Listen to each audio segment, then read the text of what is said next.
En el episodio de hoy voy a hablar sobre el contrato de agencia en el nuevo Código Civil y Comercial. Cuáles son las características, los beneficios del agente. En definitiva, todo lo que hace a este nuevo tipo de contrato. Quédate conmigo y escuchanos.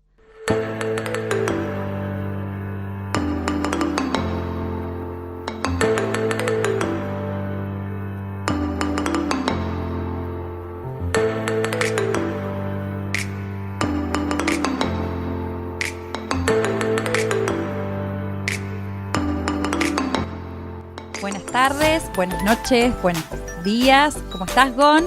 Todo bien, Pau, ¿vos? Bien, acá estamos con un nuevo episodio de Dosis. Así que bueno, les traje un nuevo tema, comercial por cierto, que es el contrato de agencia en el nuevo Código Civil y Comercial. Mirá qué bien, che. Agencia. Sí. Ya el nombre es polémico, me parece. Es polémico. ¿Estaba en el código anterior? No me lo acuerdo haber estudiado. No. Justamente es una figura que existía en la práctica, pero no estaba regulada. Así que mira. A partir del nuevo Código Civil y Comercial tenemos esta figura que se encuentra contemplada a partir del artículo 1479. Es, como bien dije, una figura que existía en la práctica y que creo que la sociedad mercantil la estaba reclamando. Mirá vos. Así que en el episodio de hoy vamos a hablar sobre los caracteres de la misma, los beneficios que tiene el agente y bueno, todo lo que hace el contrato en sí. Y todo lo que diga Pau hoy en pequeñas cuotas lo van a encontrar en nuestras redes sociales, que ya saben cómo son, los buscan Dosis de Derecho y ahí los van a tener.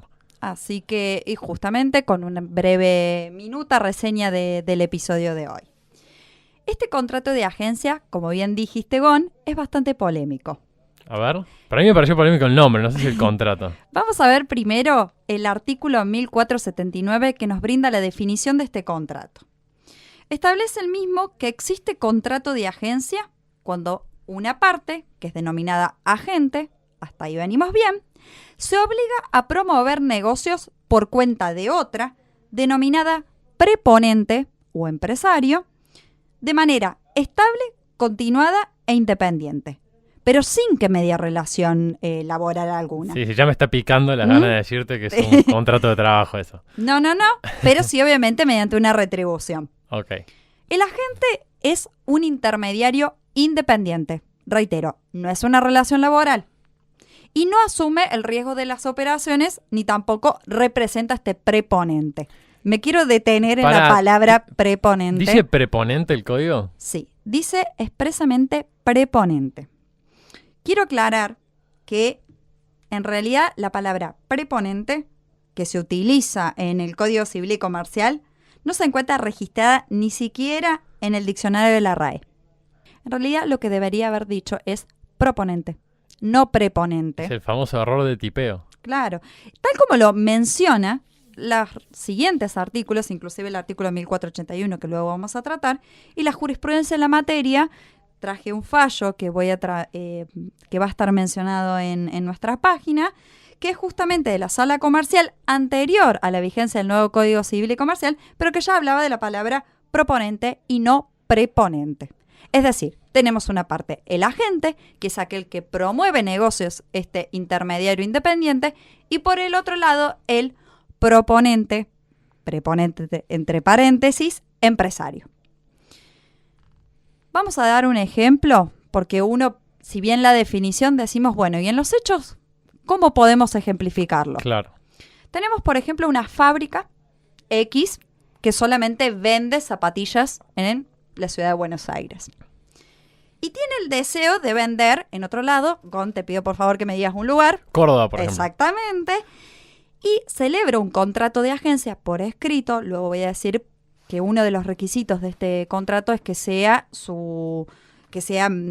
confeccionado en forma escrita, y eso voy a explicar luego por qué es necesaria esta formalidad.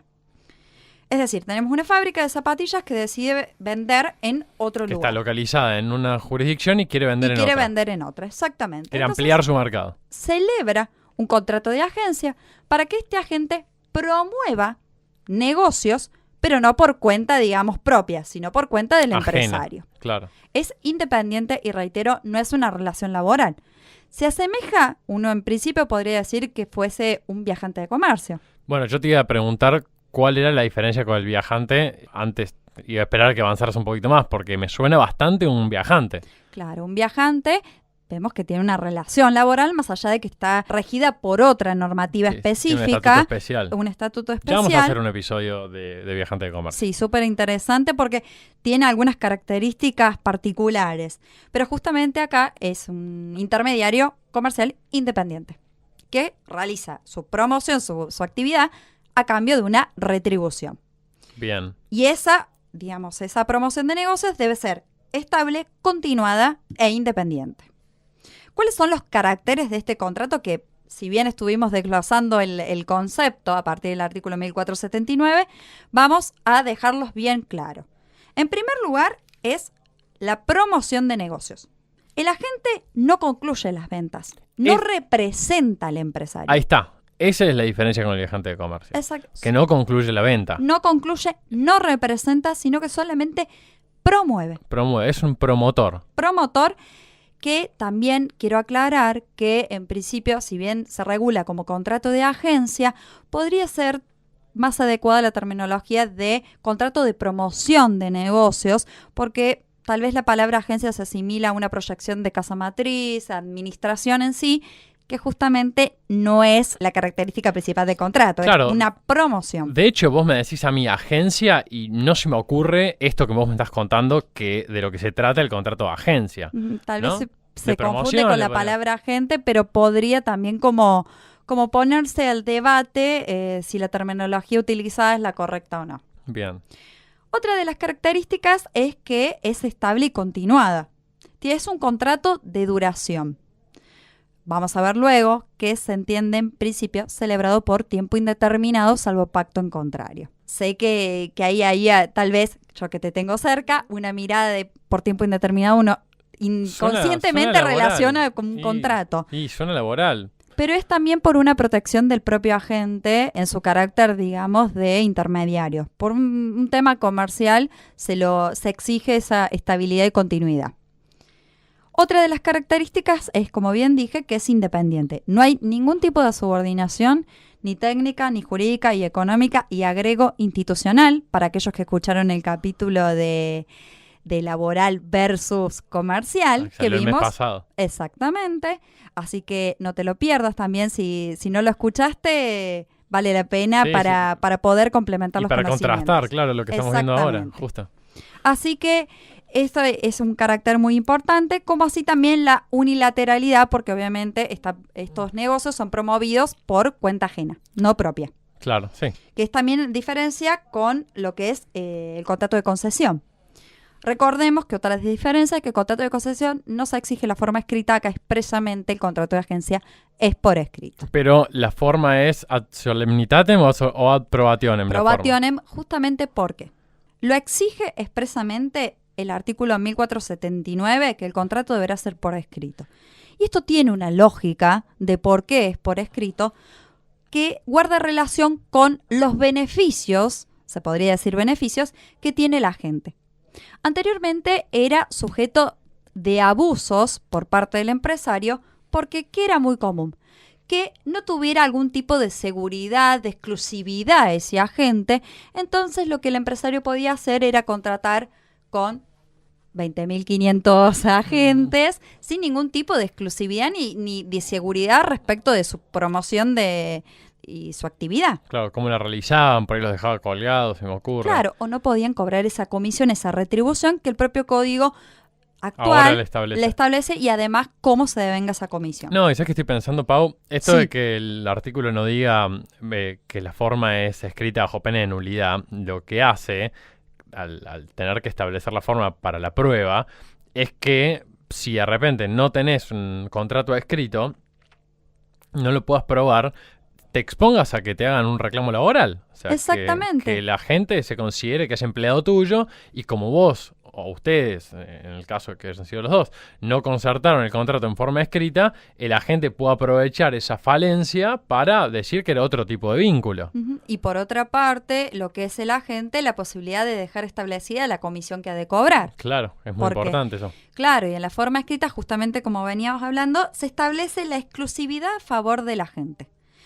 esta La exclusividad exclusividad es está clave eso, claro. exactamente está contemplada en el artículo 1480 del Código Civil y Comercial, donde se establece que la gente tiene derecho a la exclusividad respecto del ramo de negocio, en la zona geográfica o en el grupo de personas expresamente determinados en el contrato. Por eso justamente es importante la formalidad escrita, porque ahí se establece la exclusividad respecto si es a la zona o respecto del grupo de personas o del ramo de la actividad de que se trate. Sí, tengo una pregunta. Cuando vos decías recién que se entiende celebrado por tiempo indeterminado, lo cual entiendo que se puede establecer un plazo.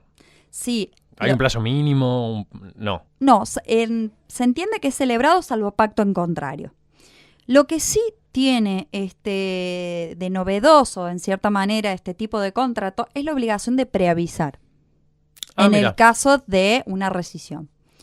Tienen la obligación de preavisar con una antelación de un mes. Creo que por lo general se utilizan en los contratos entre 30 a 60 días, pero tiene esa obligación bajo percibimiento de reclamar daños y perjuicios por las ganancias dejadas de percibir durante ese periodo. Bien, ¿es de un mes el preaviso? ¿No importa cuánto dure el contrato? No. Eso tiene que guardar relación con la cantidad de años de celebración que se hubiesen pactado. Es un mes por cada año. Exactamente, más o menos, por cada año de vigencia de contrato. Eso es bastante común igual en los vínculos comerciales. Es muy común, pero acá expresamente lo establece y cuál es la consecuencia en caso de omisión de ese preaviso. ¿Qué? ¿Una indemnización? Es lo que son los daños y perjuicios. Que sí tiene, digamos, está expresamente establecido y considero que puede ser un beneficio para el agente por una cuestión de, si no está como una relación laboral, sí como un resguardo, más allá de esa exclusividad, este preaviso a la hora de en su caso, de que el empresario decida rescindirlo. Claro. Otra de los beneficios... Perdón, pregunta. Otra pregunta antes. El preaviso es de los dos. O sea, el agente debería preavisarle también al empresario y en tal caso le debería los daños y perjuicios. Sí, es el derecho de las partes de poner fin de la relación. Bien. Ambas partes tienen, y este deber de preaviso, excepto pacto en contrario, está previsto en el artículo 1492. Bien. Cualquiera de las partes lo puede hacer, pero obviamente con este preaviso. Y establece expresamente donde las partes pueden pactar plazos superiores de preaviso. Hay una libertad contractual de pactar plazos superiores, pero no inferiores. Bien. Es decir, partimos de la base de por lo menos un mes. Exactamente. Otro de los beneficios que tiene la gente es respecto de la relación que puede tener con varios empresarios. Como ya dijimos, tiene exclusividad respecto a la gente y esta gente puede relacionarse con varios empresarios, no necesariamente con uno. Esto está contemplado en el artículo 1481, donde se consagra la posibilidad de este agente que pueda contratar con varios empresarios. Bien, ¿y le establece alguna limitación? Exactamente, existe un límite que es que no puede aceptar operaciones del mismo ramo de negocios o que sean competencia del empresario, salvo lógica autorización expresa de este último. Tiene sentido. Tiene sentido por una cuestión de competencia desleal, principios básicos de comercio. Obvio, claro, si vos vendés neumáticos y yo te los promuevo y otro me quiere que le promueva los neumáticos, ¿cómo voy a hacer para promover uno y otro no? Exactamente, y también que no exista tanta disparidad entre las partes. Si bien está el primer beneficio de exclusividad, debemos también equiparar, porque si no hay un grado de desigualdad notorio en favor de la gente. Claro, obvio. El artículo siguiente, que es el artículo 1483, nos define cuáles son las obligaciones del agente y cuáles son las del empresario. En principio, a grandes rasgos podríamos decir que las obligaciones del agente son más obligaciones de hacer. Bien. ¿Por qué? Brevemente, no me voy a detener en cada una de ellas, que son muy claras en el Código Civil y Comercial, pero hace referencia a lo que es velar por los intereses del empresario, actuar de buena fe como un buen hombre de negocios, informar al empresario, recibir en nombre del empresario las reclamaciones de terceros, todo lo que tiene que ver con velar con el interés del empresario. Bien. Son más obligaciones de hacer. Uh-huh. Por su parte, lo que es las obligaciones del empresario son más obligaciones de dar, que están contempladas en el artículo 1484, donde establece que el empresario tiene que poner a disposición de la gente lo que es la cantidad apropiada de muestras, catálogos, tarifas, tiene la obligación de pagar la retribución pactada, de comunicar a la gente dentro de los 15 días hábiles de su conocimiento la aceptación o el rechazo de la propuesta que le ha sido transmitida por el agente, y en su caso también comunicar a la gente dentro de los 15 días hábiles de la recepción la ejecución parcial o no del negocio que le propuso el agente. Esas básicamente son las obligaciones, y yo me atrevo a decir que algunas se podían como catalogarlas de la gente en obligación de hacer, y las del empresario obligaciones de dar. Claro, y las de como la para gente. distinguir una de otra en forma más genérica, pero el código es muy claro en el tipificado de las obligaciones. Claro, de y las de la gente más obligaciones de medios, se me ocurre, y las del empresario más obligaciones de resultado. Aunque tampoco tan así, claro, pero un poco sí. Uno podría... Sí, porque lo que es el pago de la retribución, que después vamos a tratar brevemente de cómo se denomina esa retribución, que son las comisiones. El propio código establece la forma en que se deben de vengar. Y bueno, en definitiva, vemos que hay una clara regulación beneficiosa, se podría decir, para el agente que estaba tan desprotegido anteriormente. Mira.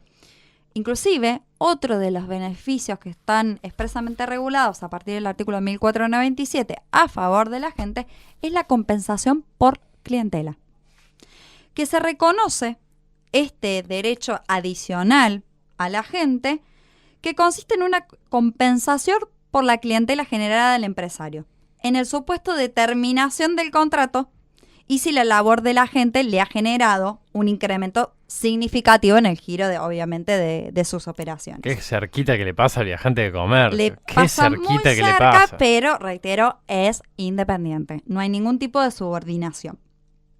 Esta compensación, uno se pregunta, bueno, ¿y de qué estamos hablando? ¿De cuánto, no? Claro, ¿cuánto es?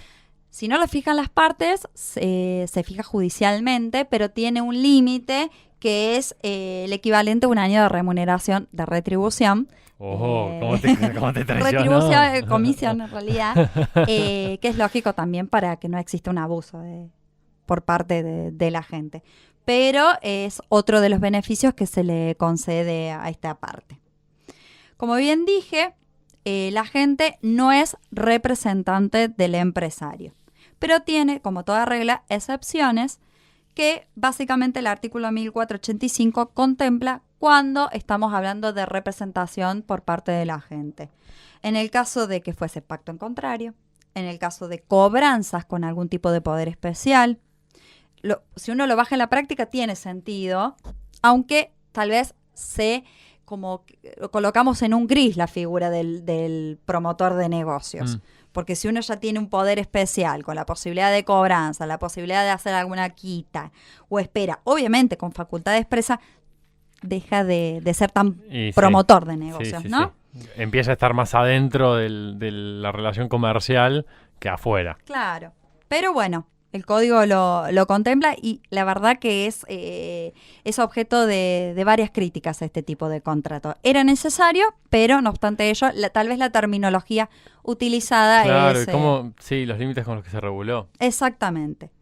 Como bien dije, este agente cobra una remuneración establecida en el artículo 1486, que es una comisión variable. Y esta comisión variable va a ser según el volumen o el valor de los actos o contratos promovidos. Y esto es lógico, es de acuerdo al trabajo que hubiese, los negocios que hubiese promovido. Generado, claro. Exactamente.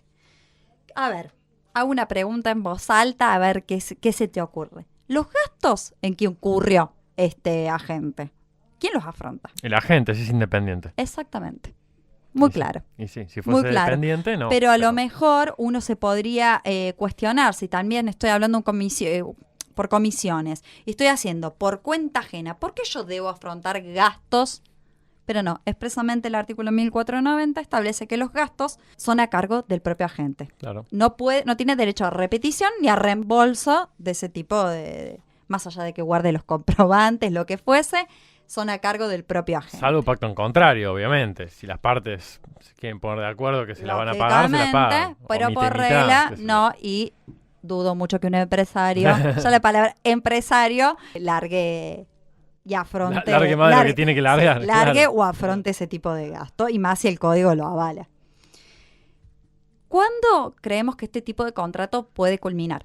¿Cuándo lo consideramos resuelto? El artículo 1494 establece expresamente los supuestos de resolución, que es en el primer caso por muerte o incapacidad del agente.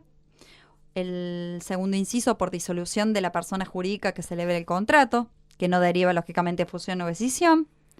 O la quiebra firme de cualquiera de las partes, el vencimiento del plazo. Estos cuatro supuestos que mencioné, se produce la resolución de pleno derecho. Y tenemos dos más supuestos de resolución, que es el incumplimiento grave o reiterado de las obligaciones de las partes, que lógicamente cada parte, que es la parte cumplidora, puede exigir la resolución. Y el último supuesto es la disminución significativa del volumen de negocios del agente. ¿Qué hay que hacer acá? Preavisar.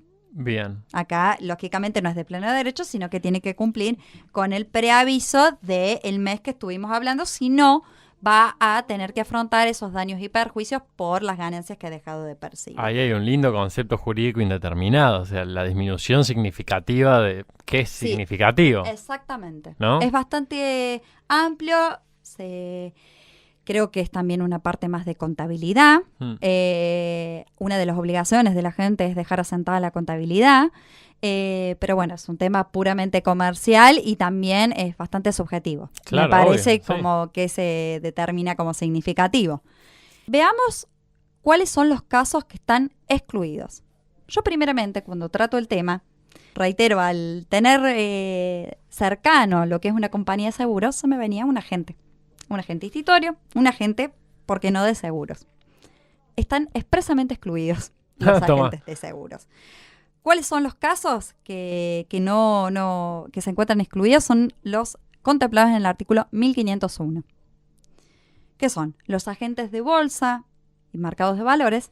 ¿Por qué? Porque se encuentran regulados, normativa específica, la 17.811, desde el artículo 39 al 51, donde establece los requisitos que tienen los agentes para ser tales.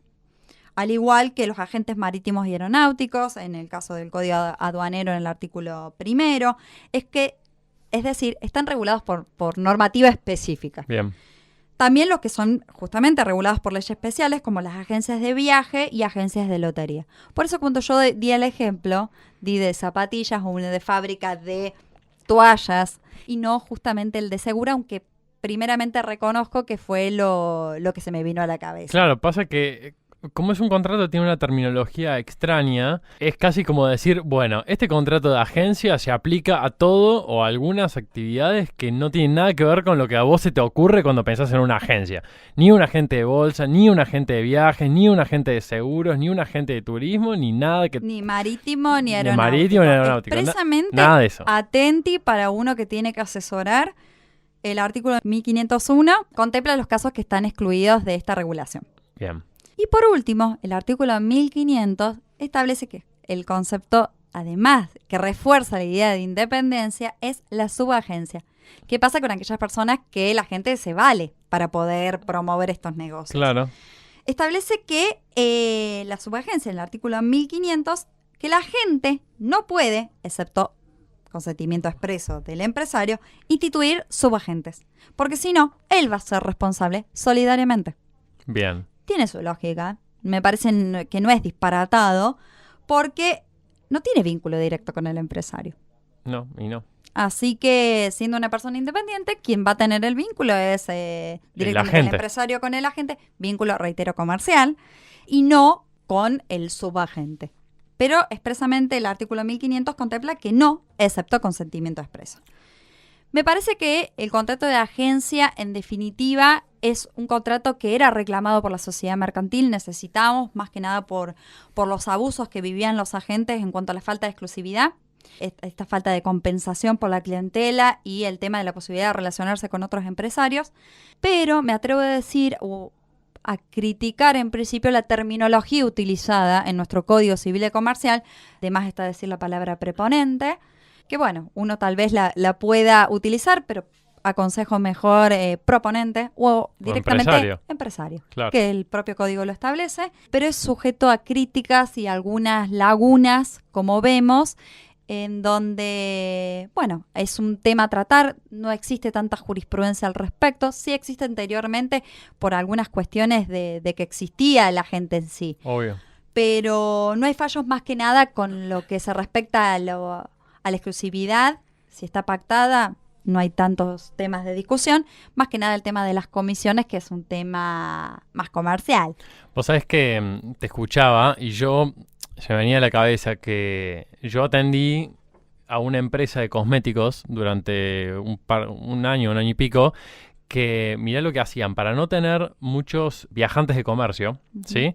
Lo que hacían eran, celebraban contratos de agencia, ¿sí? Como todavía no estaba tipificada, ¿bien? Y estos agentes iban a los distintos supermercados o locales a proponer y a promover que promover vendieran. La venta y el negocio por la pero cuenta. no cerraban la venta. ¿No? Y después esta empresa mandaba a un viajante de comercio o a un empleado de ellos a cerrar esas ventas. Claro. Y de esa manera tenía un ejército de agentes y no tenía ningún viajante. Con las cargas que implica, entiendo. Con las cargas que implica. Ya vamos a hacer un episodio sobre viajante. Porque era muchísimo más caro y de esa manera abarataba un montón. Bueno, claro, no tenían exclusividad, por ejemplo. O el tema de lo que recibían en términos de retribución.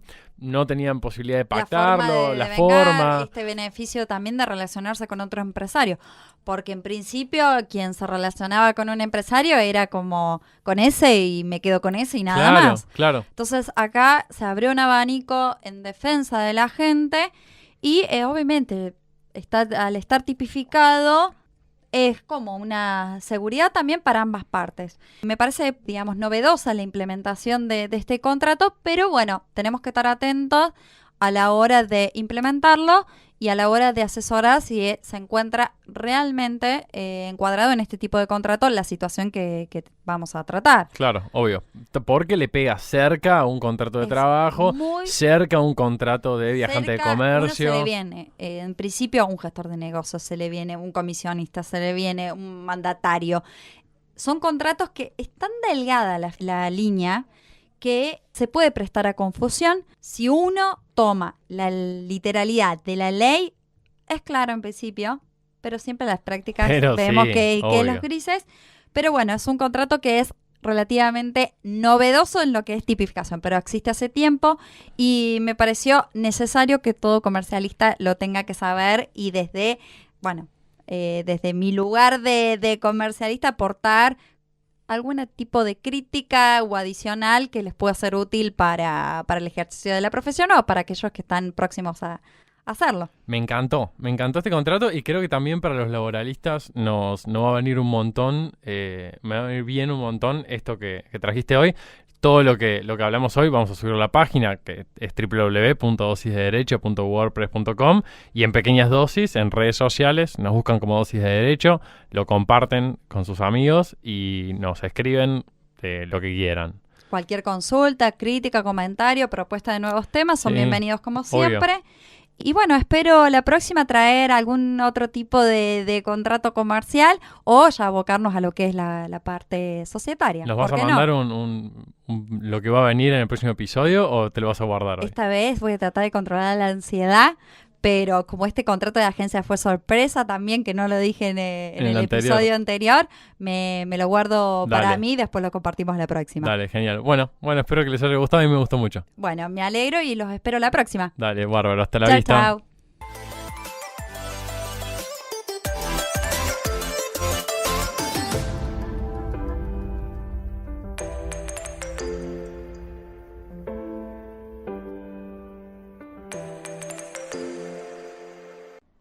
Si te gustó este episodio, hay mucho más en nuestras plataformas de iTunes, YouTube y Mixcloud.